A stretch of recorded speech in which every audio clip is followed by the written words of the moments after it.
અબડાસા તાલુકાના નલિયા મધ્ય અયોધ્યાથી આવેલ પૂજિત અક્ષત કુંભનું પૂજન તથા સ્વાગત કરવામાં આવ્યું।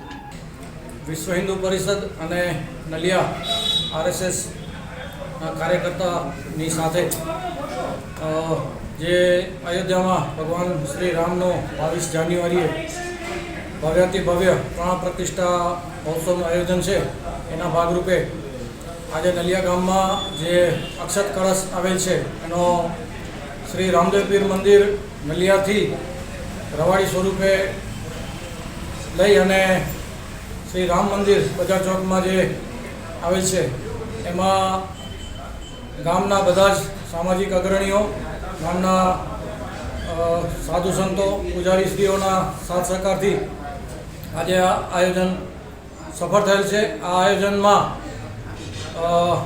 રવાડી સાથે મહાઆરતીનું પણ આયોજન કરેલ હતું।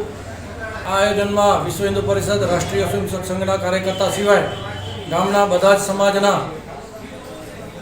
આગેવાનો આ કાર્યક્રમમાં જોડાયા હતા અને આગામી જે 1 થી 15 જાન્યુઆરી દરમિયાન અક્ષત અભિયાન જે ચાલવાનું છે એ દરેક અક્ષત દરેક હિન્દુના ઘરે પહોંચે એવી પણ અમે વ્યવસ્થા ગોઠવેલ છે। સાથે સાથે 22 જાન્યુઆરી જે પ્રભુ શ્રી રામનો અયોધ્યામાં પુનઃ પ્રાણ પ્રતિષ્ઠા થવા જઈ રહી છે, આ ઐતિહાસિક જે ક્ષણ છે એને અમે નલિયા ગામમાં અયોધ્યા જેવો માહોલ બનાવીને ભવ્યથી ભવ્ય ઉજવણી કરવાના છીએ। આ આયોજનમાં પણ બજાર ચોકમાં શ્રી રામ મંદિર જે આવેલું છે એની આસપાસના વિસ્તારની અંદર ખૂબ મોટી સ્ક્રીન લગાડી LED અને આખા ગામને આમંત્રિત કરી મહાઆરતીનું આયોજન કરેલ છે અને સાથે સાથે મહાપ્રસાદનું પણ આયોજન કરેલ છે। આ સંપૂર્ણ આયોજનને સફળ બનાવવા માટે નલિયાના સૌ ભાઈઓનો સહકાર મળે છે। અસ્તુ, જય શ્રી રામ। હું નલિયા વિશ્વ હિન્દુ પરિષદ નલિયા પ્રખંડનો અધ્યક્ષ ને આપણે જે કળશ પૂજ્ય ચોખા જે અક્ષત આવેલ છે અયોધ્યાથી એ આપણે અહીંયા સ્થાપિત કરેલ છે।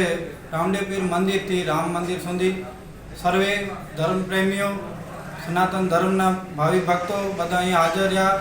100-200ની સંખ્યામાં પૂજન કરી ને અહીંયા રામ મંદિરમાં સ્થાપિત કરેલ છે ને આગળનું 1 જાન્યુઆરીથી 15 જાન્યુઆરીના સમયગાળામાં ઘર ઘર અક્ષત પહોંચાડશે ને દરેક ભાવિ ભક્તો સાથે રહેશે।